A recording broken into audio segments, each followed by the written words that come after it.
తాకట్టులో ఉన్న బంగారాన్ని విడిపించి ఆ రోజున్న మార్కెట్ ధర కట్టి మిగిలిన డబ్బును మీకు అందిస్తుంది కొమ్మూరి గోల్డ్. నమస్కారం గురువు గారు. ముఖేష్ అంబానీ గారు నమస్కారం అండి. ముఖ్యంగా ఇప్పుడు నడిచేది కలియుగం అని చెప్తా ఉంటారు. ఇది చాలా సంవత్సరాలు ఉంది, 4 లక్షల చిల్లర కాలం అని చెప్తా ఉంటారు. ముఖ్యంగా ఈ కలియుగంలో అత్యాచారాలు, రేపులు, మర్డర్లు, ఇటీవల మనం చూసాం. ఒక ముంబైలో ఒక ప్రముఖ జ్యోతిష్యుడు పెద్ద పెద్ద గవర్నమెంట్ ఆఫీసర్లను లొంగదీసుకోవడం, రాజకీయాల్లో కీలక పాత్ర పోషిస్తున్నటువంటి వాళ్ళని కూడా లొంగదీసుకున్నటువంటి పరిస్థితిని మనం చూసా ఉన్నాం. ఏంటి కలియుగంలో ధర్మం అనేది ఉండదా? మొత్తం అధర్మమేనా?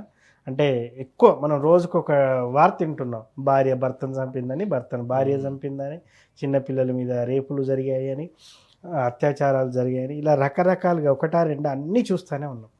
ఏంటి అసలు ఈ కలియుగంలో ఇలానే ఉంటుందా? అంటే దోచుకున్నోనికి దోచుకున్నంత, దాచుకున్నోనికి దాచుకున్నంత అన్నట్టుగానే ఉంటుందా? అసలు ఈ ప్రభావం అనేది ఇలానే ఇంకా రెట్టింపు అవుతుందని కూడా చెప్తా ఉన్నారు. ఏంటి అసలు నిజంగానే కలియుగంలో ఇవన్నీ కామనా? అడ్డుకట్ట లేదా? ఏం చెప్తారు? ఇప్పుడు నడుస్తున్నటువంటిది కలియుగం, నడిచే యుగం కలియుగం, అందరికీ నచ్చే యుగం కలియుగం. ధర్మం ఒంటికాల మీదే నడుస్తుంది. ఇప్పుడు దీనికి అధిపతి ఎవర్రా అంటే రాహువు. ఇక్కడ కలియుగంలో ఏంటంటే ఫిజికల్ డిజైర్స్ ఉంటాయి. ప్రతి యుగంలోనూ ఉన్నాయి. సత్యయుగము, ద్వాపరయుగము, త్రేతాయుగము. కామం అనేది కామన్. అయితే ఇక్కడ అన్చెక్డ్ ఫిజికల్ డిజైర్స్ ఉంటాయి. అంటే కలియుగంలో మనకి యథేచ్ఛగా ఒకళ్ళతో ఒకళ్ళు కామించవచ్చు. ఇలా తయారీ అయిపోయింది. ఈ మధ్యకాలంలో ఎవరన్నా అంటే సుప్రీంకోర్టు తీర్పు చూపిస్తున్నారు. ఏమంటున్నారు?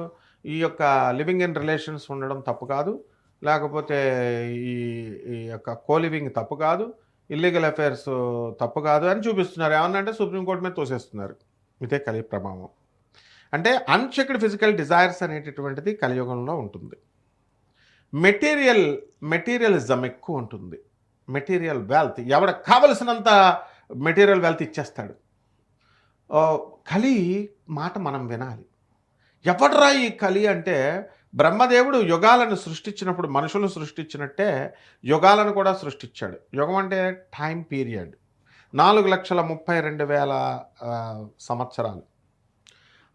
ఫస్ట్ సత్యయుగాన్ని పిలిస్తే ద్వాపర త్రేతాయుగాన్ని పిలిచాడు. ఒబీడియంట్గా ఉన్నారు. ఈ కలి ఏం చేస్తాడంటే బ్రహ్మదేవుడి దగ్గరికి వచ్చేసి ఈ యొక్క పెనిస్ అంటే పురుషాంగాన్ని పట్టుకొని ఒక చేత్తో, రెండో ఏళ్ళతో ఇలా నాలికను పట్టుకొని డ్యాన్స్ వేస్తున్నాడు, వికృత నాట్యాలు వేస్తున్నాడు. బ్రహ్మదేవుడు కోపం రాలేదు. ఎందుకని ఆయన కొడుకే, ఆయన కూడా కలియుగం, కలిపురుషుడు కూడా ఆయన కొడుకే. నవ్వుకుంటాడు. ఏమిట్రా కలి, ఏమిటిది చేస్తున్నావు అంటే, వికృత చేష్టలు ఏమిట్రా అంటే, వాట్ డాడ్, కలియుగంలో ఏం చేస్తారు? ఎవడైతే రేపులు చేస్తాడో, ఎవడెవడ అత్యాచారాలు చేస్తాడో, ఎవరైతే భార్యల పట్ల కూడా చాలామంది శాడిస్టులు ఉంటారు. భార్యలు చాలామంది పాపం కామం, ఏమండి భర్తతో కాపురాలు చేసాము, ఏదో నా పొందిగ్గా చేసుకోవాలి, కామం వీడి కామం తగలెట్ట అని వాళ్ళ ఫ్రెండ్స్కి చెప్పుకుంటారు వాళ్ళు, ఆడవాళ్ళు.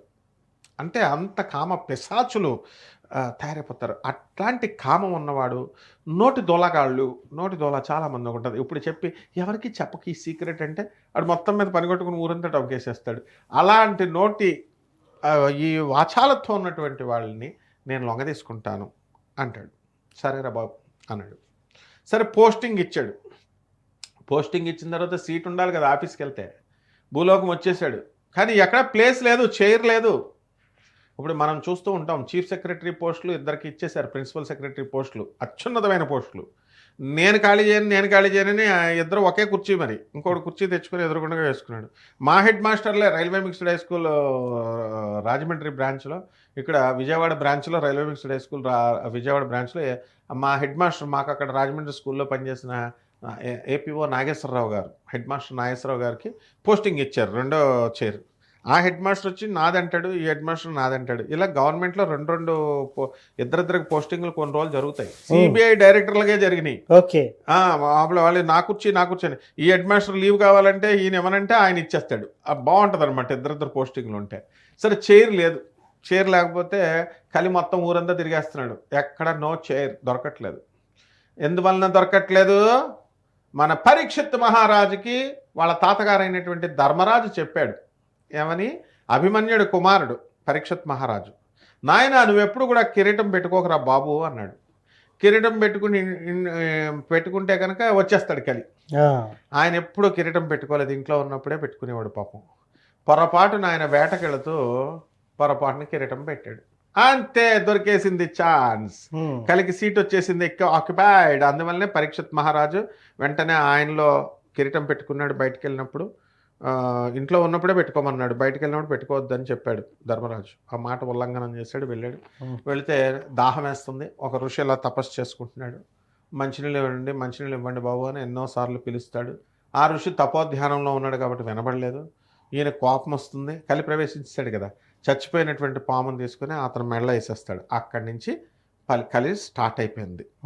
ఆ తర్వాత ఆ కుర్రాడు, ఆ ఋషి కుమారుడు వస్తాడు, చూసి ఎవర్రా చచ్చిపోయిన పామును మా నాన్న ఇన్సల్ట్ చేశాడని చెప్పి పరీక్షిత్ మహారాజు, ఓహో నువ్వు పాండవుల వంశధరకుడు అని నువ్వు విర్రవీగుతున్నావా, అభిమన్యుడు కొడుకని, మీ వంశానికి మొగుడున్నాడు రా, మిమ్మల్ని అందరినీ తక్షకుడు కాటేసేస్తాడు, ఆ తక్షకుడు సర్పరాజు అయిన తక్షకుడే వచ్చి నేను కాటేసేగాక వారం రోజులు అంతే అన్నాడు. వచ్చాడు, కాటేసాడు. కలిగికి అక్కడి నుంచి ప్లేస్ దొరికింది. ఇంకా కలి విజృంభణ ప్రారంభమైంది.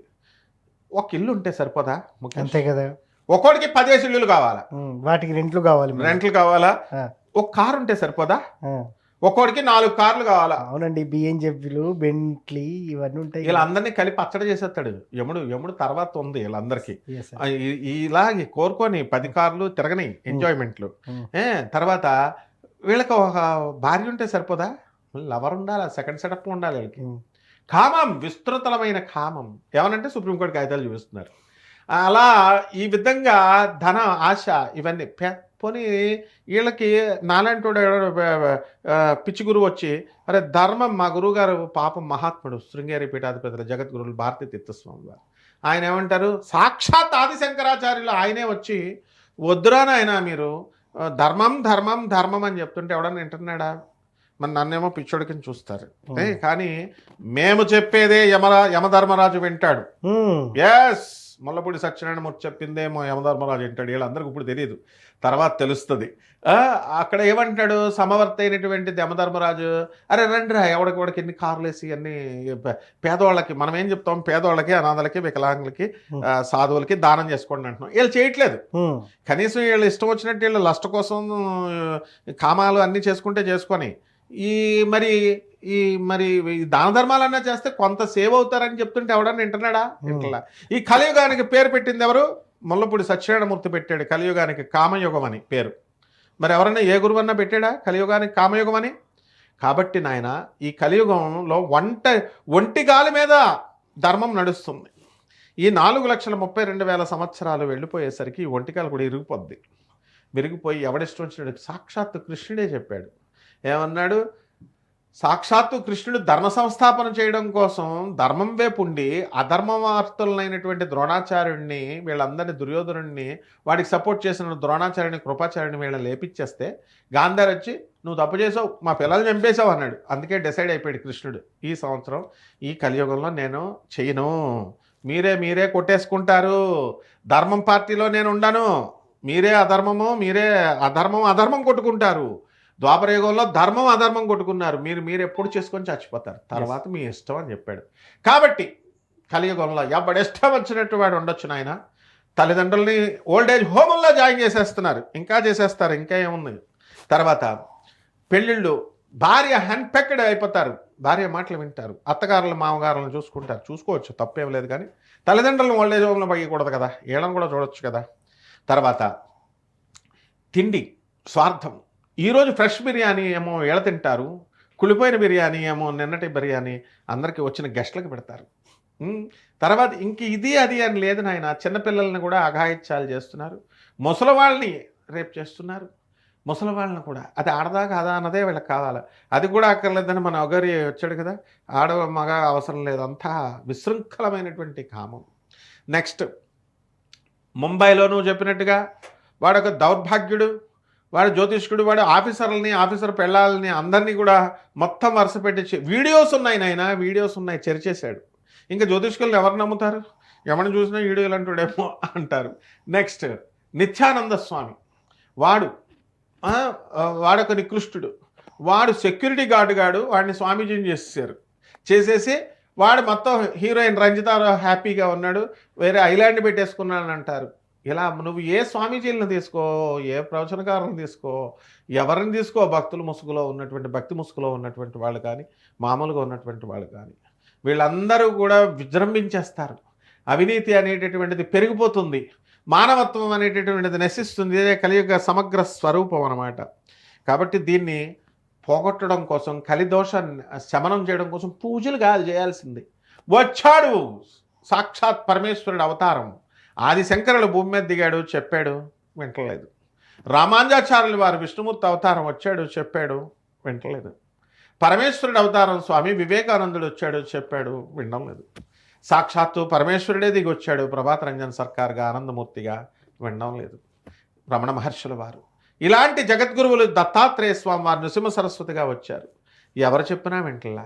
అందువల్లనే కలియుగాంతానికి వచ్చేస్తాడు నాయన కల్కి, విష్ణుమూర్తి అవతారం. నరుకుడు ఒక్కొక్కడిని. ఎక్కడ? జార్ఖండ్లో వస్తాడు, సింగభూమిలో వస్తాడు. గూగుల్ చేసి చూసుకోండి. First land on the earth, మొట్టమొదటి భూభాగము, first landscape on the earth, Shambhala నగరం. అందులో పుడతాడు వైవస్వత మనువు విష్ణు యాసగా. ఆయన భార్య అయినటువంటి శతరూప సుమతిగా పుడుతుంది. ఈ దంపతులకు విష్ణుమూర్తి మన హీరో పుడతాడు కల్కి అవతారంగా. నరుకుడు. శాడిజం ఎలా ఉంటుందంటే, వీళ్ళు కలియుగంలో ఒక్కొక్కడు చేస్తున్నాడు కదా. పోకిరి సినిమాలో ప్రకాష్ రాజుని చంపేస్తాడు చూడు ఒకడిని, మంచానికి కట్టేసి తాళ్ళు కట్టేసి కామం. ఇది ఒక కొత్త టైప్లో ఉంది, ఇది ట్రై చేయండి అంటాడు ప్రకాష్ రాజు. ఆ టైప్లో చేస్తున్నటువంటి వీళ్ళందరికీ కూడా మన కల్కి కూడా వెరైటీ టైపులో ఇస్తాడు శిక్షలు. మామూలు కుంభిపాక నరకాలు ఇవి సరిపోవు. కాబట్టి ఇప్పటికైనా సరే ప్రవచనకారులు, ఈ యొక్క సాధువులో స్వామీజీలు వీళ్ళంతా కూడా కఠినంగా చెప్పాలి. కఠినంగా చెప్పకుండా మేము బ్యాడ్ అయిపోకూడదు, గోడ మీద పిల్లిలాగా చెప్తాం. సీతకి రాముడి మొగుడు, రాముడికి సీత పెళ్ళాము, ఇట్లా చెప్తే ఇప్పుడు ఉండవు. వీళ్ళను కూడా వేసేస్తాడు కల్కి. అందువలన అందరికీ మనం ఏమిటంటే, కలియుగంలో ఒక్కటే, గురునామస్మరణ చేసేవాడి జోలికి వెళ్ళొద్దన్నారు. గురుదేవులైనటువంటి దత్తాత్రేయ స్వాములు వారు గురుచరిత్ర నిత్యం చేస్తూ గురుభక్తి కలిగినటువంటి వాళ్ళ జోలికి వెళ్ళొద్దన్నారు. గాణగాపురం దత్తాత్రేయ స్వామి వారే రక్షించేవారు. గాణగాపురం వెళితే ఈ కలిదోషం పోతుంది నాయన. కలియుగంలో కామం గురించి చాలా చక్కగా వివరించారు. ఏమేమి జరుగుతాయి అని చెప్పి వివరించారు గురువుగారు. ధన్యవాదాలు.